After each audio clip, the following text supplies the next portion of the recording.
Moin, danke, dass ihr eingeschaltet habt. Heute ein ganz besonderer Tag. Ich stehe vor der Kamera. So habt ihr mal ein Gesicht zu meinen Videos. Und das Ganze hat auch einen Grund, denn ich möchte mich bei euch ganz herzlich bedanken für 1000 Abonnenten bzw. 1000 Follower.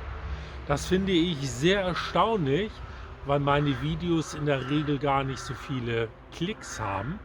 Das mag daran liegen, dass ich manchmal vielleicht recht experimentell unterwegs bin, aber doch für jeden wohl etwas dabei ist.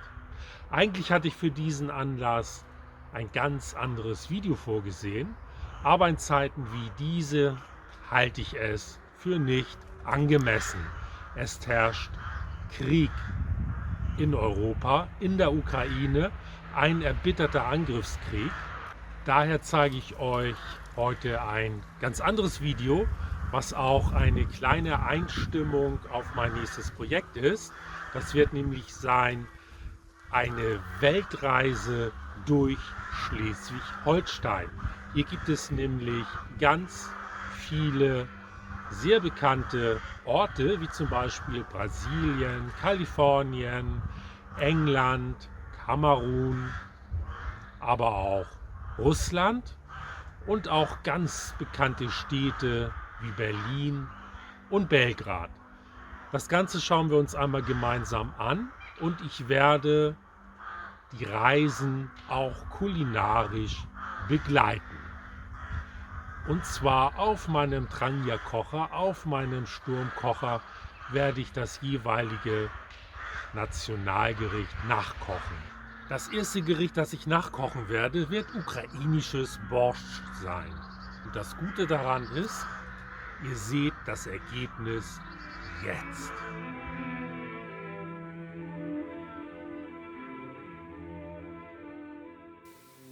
Die Grundlage für Borscht ist eine kräftige Brühe und die wird am besten aus Rindfleisch, einem Markknochen, Salz und weiße Bohnen hergestellt.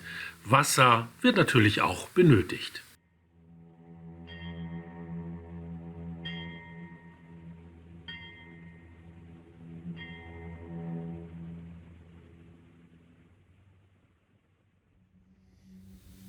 Und los geht's. Wir zünden den Trangia, stellen einen Topf hinein und befüllen diesen mit Wasser.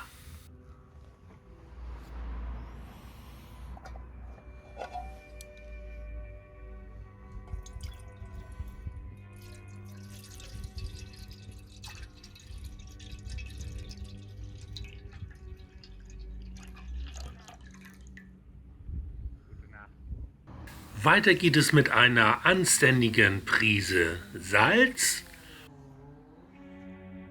Jetzt kommt noch das Suppenfleisch hinzu. Ich habe mich für Rind entschieden, Schwein geht aber auch. Dazu ein Markknochen für den guten Geschmack. Die weißen Bohnen werden auch noch beigefügt. Die haben jetzt mit der Brühe als solches nichts zu tun. Die Beigabe hängt ganz einfach damit zusammen, dass der Garpunkt so um die 1,5 Stunden liegt. So wie das Fleisch auch. Bleibt also genug Zeit, um uns um die weiteren Zutaten zu kümmern. Das Wichtigste ist die rote Beete und der Weißkohl sowie anderes Gemüse. Das Ganze wird schön klein geschnitten und dann kommen noch weitere Gewürze dazu, sowie Tomatenmark, Essig und Zucker. So, die 1,5 Stunden sind um, die Brühe ist fertig und das Fleisch schön mürbe. Das wird jetzt aus der Brühe genommen und erstmal beiseite gestellt. Im nächsten Schritt wird dann Öl erhitzt und darin dann Möhren und Zwiebeln kurz angebraten. Etwas später kommt dann die rote Beete mit dazu. Borscht ist das Nationalgericht der Ukraine, ist aber auch anzutreffen in Russland, Belarus, Rumänien und in den baltischen Staaten, aber auch in Polen. Das Spannende ist, dass so jedes Land seine eigene regionale Variante hat. Aber auch in den Familien gibt es unterschiedliche Rezepturen. So auch in meiner Familie. In den Aufzeichnungen meiner Großmutter habe ich das Rezept für eine rote Betesuppe gefunden. Kurioserweise ähnelt die Rezeptur dem des ukrainischen Nationalgerichts. Das macht es mir natürlich einfacher, ein Gericht nachzukochen, das ich zuvor noch nie gegessen habe.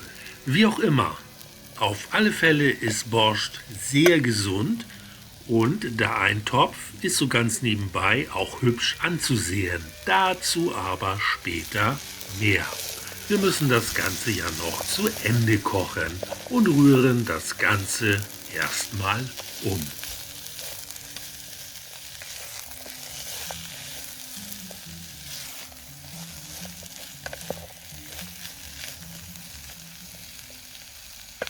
Ja, das sieht ja schon mal ganz gut aus. Dann wird es jetzt Zeit zu würzen.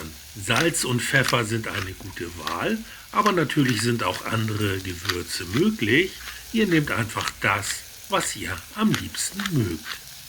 Charakteristisch für Borscht ist der leicht süß-saure Geschmack und der wird erzielt durch die Beigabe von Zucker und Essig.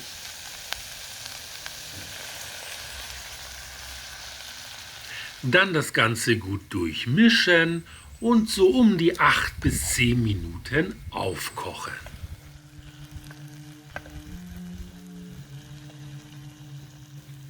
Bei Zeiten das Gemüse vom Feuer nehmen und durch die Brühe ersetzen.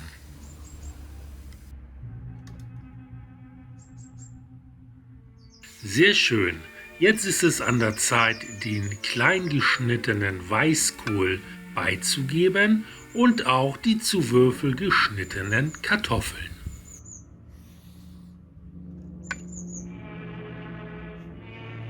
Wunderbar, das Ganze nochmal schön umrühren und so um die 10 bis 15 Minuten leicht köcheln lassen.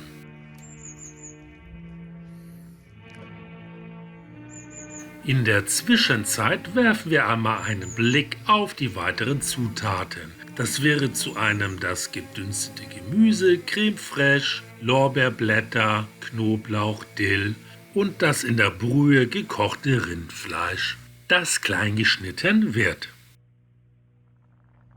Gut eine Viertelstunde ist jetzt rum. Jetzt wird es Zeit, das gedünstete Gemüse mit in den Topf zu geben. Dann das Ganze nochmal gut umrühren und 10 Minuten aufkochen. Und fast hätte ich es vergessen, die Lorbeerblätter gehören natürlich auch noch mit in den Topf.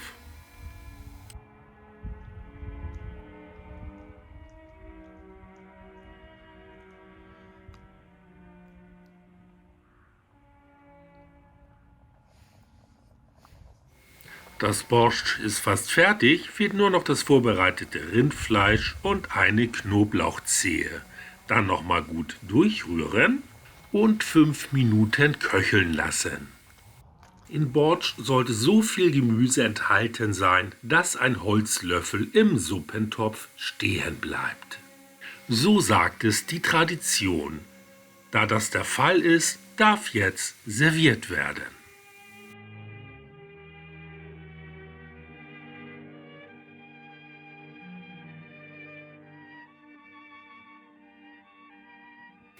Das vielleicht beste Borscht der Welt, zubereitet von einem Schleswig-Holsteiner auf einem Trangia.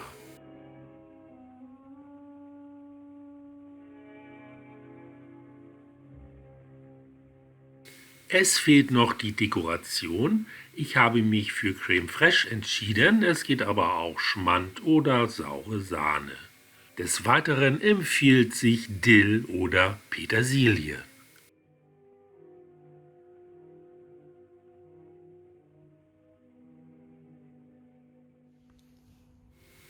Sehr schön. Ich wünsche guten Appetit und viel Spaß beim Nachkochen.